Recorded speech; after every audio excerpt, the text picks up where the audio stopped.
다소 흥미로운 화였음에도 불구하고 아쉬운 점이 많이 보였던 13화였습니다. 타임라인 덕에 영상을 보며 이곳이 대한제국인가 대한민국인 헷갈리는 부분도 꽤 있었고 1인 2역 덕분에 이 사람은 누구인가 누구와 대화하는 것인가 헷갈릴 만한 부분도 많이 있었죠. 개연성이 부족한 PPL들까지 꾸준히 억지로 집어넣으며 광고주들과의 의리는 지켰지만 시청자들과의 의리는 지키지 못했다 생각이 들었습니다. 저는 PPL에 대해 크게 나쁘다 표현하는 스타일은 아닌데 더킹에서의 PPL은 다소 아쉬움이 많은 것 같습니다. 이번 주는 금요일에 결방되며 하루 늦은 방송 탓에 더킹의 완결을 보려면 2주를 더 기다려야 하는 상황이 되었네요. 가뜩이나 느린 스토리 덕에 조금 답답했던 감은 있었죠. 당연히 세계관이 넓다 보니 모든 걸 표현하기에는 다소 느린 스토리가 되는 것은 어쩔 수 없다 생각하긴 했는데 편성까지 도와주지 않는다는 점은 정말 많이 아쉬운 점인 것 같습니다. 막바지를 달리고 있는 더킹 영원의 군주, 얼마 남지 않았기에 빠르게 떡밥들을 회수하고 있는 모습을 볼 수가 있었습니다. 단 3회 만에 성공적으로 다 회수가 될지 조금 걱정이 됩니다만 김은숙 작가님이기에 믿어보며 끝까지 시청해보면 좋을 것 같습니다. 스토리 오류라고 생각되는 부분부터 짚고 넘어가 보도록 하겠습니다. 만파식적을 사용하여 평행세계의 문이 열리면 모든 세계는 일정 시간 동안 정지되는 모습을 볼 수가 있습니다. 만파식적을 가지고 있는 이곤과 1인외의 모든 시간이 정지되는 장면을 여러 차례 보았었죠. 그런데 평행세계 0과 1 사이를 유유히 걷고 있는 조영과 조은섭을 바라보며 약간의 스토리 오류가 아니었나 하는 생각이 오늘따라 더 깊게 들더군요. 짧은 시간 동안 멈추던 때에는 기다렸다가 함께 평행세계를 넘어간다 생각했지만 점점 멈추는 시간이 3000초, 4000초 지금 현재 만파식적을 이용하여 평행세계의 문을 연다면 약 1시간 이상 시간이 정지될 텐데 이고는 누군가와 함께 평행세계를 넘어가려면 꽤 오랜 시간을 기다렸다 넘어가야 될 것 같은데 아무런 에피소드 없이 조은섭과 조영이 잘 건너가고 있는 모습을 보아 스토리에 문제가 보이긴 했습니다. 이 문제뿐만 아니라 시간이 멈췄다면 1인이 시간이 멈추는 현상에 대해 초반에 늦게 알아차릴 리는 없었겠죠. 이런 점들은 오게티가 아니었나 하는 생각이 듭니다. 단연 13화의 가장 큰 궁금증은 구서령 총리의 행보였습니다. 구서령 총리는 대한제국에서 대한민국을 넘어갔다 왔으며 정태일과 길에서 마주쳤었을 장면부터 이미 구서령 총리였었던 것이죠. 구서령 총리와 동일 인물이었던 구은하는 이미 더 오래전 이름이 살해한 것임을 알 수 있습니다. 지난 대한제국 해전 장면에서 구서령 총리는 자신의 구두는 군화와 똑같다고 표현한 장면이 있었죠. 그리고 오늘 구서령은 이곤에 의해 총리 권한이 정지되고 대한민국에서 구입한 구두를 신으며 총리실을 빠져나가는 장면을 볼 수가 있었습니다. 이것의 의미는 구서령 총리가 앞으로의 행보와 목적지를 알 수 있는 장면이었습니다. 전투하라 표현했던 구두를 신는 장면은 곧 이곤과 적이 되겠다는 의미와 싸우겠다는 의지를 가지며 그 구두에 구입한 곳이 대한민국으로 보아 구서령은 대한민국으로 목적지를 두고 있다는 점을 볼 수 있습니다. 그러나 구서령이 향하는 대한민국은 이림을 바라보고 떠나는 길이기에 더 이상의 구서령의 큰 그림은 앞으로 보기 힘들지 않을까 생각됩니다. 다소 불안한 미래 속에 조영과 조은섭이 죽지 않은 점은 이곤에게 그린라이트가 된 것 같습니다. 위험한 장면이 수차례 있었지만 조영도 조은섭도 슬기로운 경호 생활을 실천하며 잘 버텨줘서 개인적으로 너무 감사한 마음입니다. 다만 조영과 조은섭의 방송 분량은 항상 아쉬게 아닌가 하는 생각이 드는데 캐릭터의 장점을 살려 더 많은 액션씬과 극적인 이곤의 구출, 장면 등이 포함되었다면 어땠을까 하는 아쉬움이 많이 남죠. 차라리 PPL 부분을 극적인 이곤 구출로 인해 부상을 당한 조영에게 방문한 이곤, 황제가 종갓집 김치를 직접 젓가락으로 집어 숟가락에 얹어주며 김치도 같이 먹어야 금방 쾌차하지 하며 김은숙 작가 특유의 약간 어색한 장면을 연출하는 게 오히려 PPL에 더 자연스럽지 않았을까 하는 생각도 듭니다. 조영은 자신의 임무를 다 마치고 이곤에게 복귀하였습니다.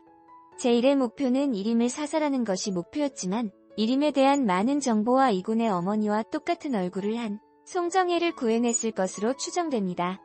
이곤에게 부모님은 그리움의 대상이자 정이 많은 이곤 입장에서 송정혜의 존재는 앞으로의 이곤에게 어떠한 악재가 될 수도 있는 상황이었기에 송정혜의 구출은 이림 사살만큼의 큰 의미가 아니었나 생각해볼 수 있죠. 이로 인해 이림은 자신이 쌓아놓은 것들에 많은 균열이 추가되었음을 볼 수 있습니다.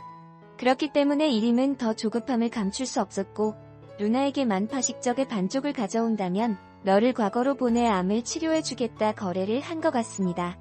루나는 그동안 쉽게 다룰 수 있는 인물이 아니라는 것을 여러 차례 보여줬었지만 시한부 인생이었던 루나 입장에서는 이림의 제안은 거절할 수 없는 마지막 선택이었던 것 같습니다. 루나의 결정적 선택으로 인해 이림의 손안에서 만파식적은 하나로 완성되었고 이림은 하나가 된 만파식적을 가지고 과거와 미래를 이동할 수 있는 답을 찾았을 것으로 예상되는 장면이 예고편을 통해 비추었습니다. 예고편에서의 장면은 영모를 하기 전 모습의 이림이었으나 그 옆에 서 있는 것은 미래에서 온 이림인 것을 볼 수가 있습니다. 이런 점들은 이미 요유소년의 등장부터 시작되었다고 생각해 볼 수 있습니다. 요유소년은 인위적으로 시간의 흐름을 원하는 방향으로 조금씩 바꿔가고 있었죠. 대표적인 장면을 뽑자면 정태을의 신분증을 고의적으로 잃어버리게 하며 루나가 자신을 지키라고 요유소년에게 선물한 칼을 요유소년은 정태을의 위기 순간에 선물하며 정태을의 위기 순간을 모면할 수 있는 틀을 마련해 주었죠. 이렇게 요유소년은 조금씩 아주 조금씩 미래를 바꿔왔던 것임을 알 수 있습니다. 이 시점에 요유소년에 대해 다시 생각해 볼 필요가 있겠죠. 사실 더킹 영원 이곤주는 이래부터 이미 이곤은 스스로 자신을 지키며 과거와 미래는 이미 정해져 있었죠. 그래서 많은 시청자분들도 1회의 장면들이 결말일 것이라고 예상했지만 누군가가 미래를 바꾼다면 전혀 다른 결말이 생겨날 수밖에 없는 것인데 그것을 바꾸고 있는 인물은 요유소년이었다는 점. 그렇다면 요유소년의 정체는 더 미래에서 온 이곤과 정태을의 아들이 아닐까 생각해 볼 수 있을 것 같습니다. 막바지로 다가서면서 우리 구독자님들의 소중한 댓글이 빛을 보고 있는 것 같습니다. 저 또한 댓글을 보며 너무 예리한 댓글 덕에 정말 다양하게 더 깊이 생각해 볼 수 있어서 너무 좋은 것 같습니다. 다음 더킹 영원의 군주 14회 방송은 금요일 10시인 점 참고하시면 좋을 것 같습니다. 저는 다음 리뷰로 찾아뵙겠습니다. 어쨌거나 저쨌거나 시청해주셔서 감사합니다. 더킹 영원의 군주 11회에서 책방에서 요요를 가지고 놀던 소년이 정체를 드러내기 시작했다. 이림 일당에 납치되어 죽을 위기에 놓인 정태을에게 요요 소년이 갑자기 나타나서 탈출을 도운 것이다. 정태을의 탈출을 도우면서 이 요요 소년은 의미심장한 대사를 던진다. 이미 한원 책방 앞에서 이 소년을 만난 적 있는 정태을은 너도 이쪽에 있구나? 라고 말한다. 소년은 난 하나야. 내가 갔던 거야? 라고 대답한다. 그리고 대한제국의 정태을과 같은 사람인 루나가 준 칼로 묶인 끈을 끊어서 정태을을 구한다. 그리고 그 칼을 정태을에게 건네며 말한다. 균형을 잡는 거야. 적이 너무 많잖아. 그러자 정태을은 너 뭐야? 누구야? 라고 할 때 적들이 나타난다. 그들과 싸우고 있을 때 그 요요 소년은 사라진다.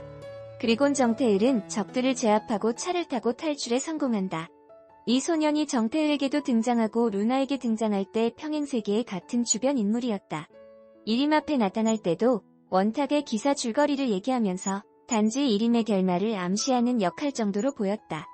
그런데 이곤의 조형 노트북에서 찾은 CCTV 동영상의 등장이나 갑자기 등장해서 정태을을 돕는 장면을 보면 이 소년은 도깨비의 신을 연상시킨다. 그 소년과 정태을의 대화를 보면 어떤 초월적인 존재임은 분명하다. 이 소년은 대한제국과 대한민국 두 평행세계를 만파식적이 없이도 자유롭게 왔다 갔다 할 수 있다. 또한 두 세계의 균형을 잡으려고 하는 뜻을 가지고 있다. 두 평행세계의 균형이 깨어지면서 시간이 아예 멈출 수도 있음을 이곤은 발견했다. 자신과 이림이 평행세계를 왔다 갔다 할 때마다 멈추는 시간이 제곱으로 늘어나는 것을 계산했기 때문이다. 만약 그 소년의 정체가 도깨비의 신과 같은 초월적인 존재라면 두 평행세계를 직접 설계했을 것이다. 도깨비가 가슴에 검이 꽂힌 것과 도깨비 신부가 나타나 검을 빼면 무로 돌아갈 수 있게 한 것처럼 말이다. 이림은 두 평행세계의 같은 사람을 자신의 목적을 위해 옮겨놓으면서 균형을 깨지게 만들었다. 균형을 깨지게 만든 것은 이곤도 마찬가지다. 이림을 막고자 하는 것이지만 정태을과 사랑과 빠진 것도 균형을 깬 것이다. 정태을과 사랑을 나누고 황후로 맞이하려면 두 사람을 둘러싼 모든 일상이 깨질 수밖에 없기 때문이다. 앞으로 밝혀질지 모르겠지만 어쩌면 이것도 초월적 존재가 만들어 놓은 설정일지도 모른다. 여하튼 두 세계의 균형은 깨지고 있고 이를 이곤은 자각하기 시작했다. 이림과 평행세계의 균형을 잡기 위해서 싸울 수밖에 없는 운명을 향해 가고 있다. 그 균형이 깨지지 않도록 초월적 존재가 직접 개입을 한 설정으로 보인다. 도깨비의 신처럼 주인공들에게 숙제를 던져놓고 일을 풀어가라는 인물인 건지는 아직은 알 수 없으나 충분히 그렇게 짐작해야 한다. 이런 초월적 존재의 등장이 과연 남은 더킹 영원의 군주의 스토리의 생기를 물어넣을 수 있을까? 아니면 김은숙 작가 최초 망작의 자기 복제의 산물로 남을까? 이제 5회 남았다.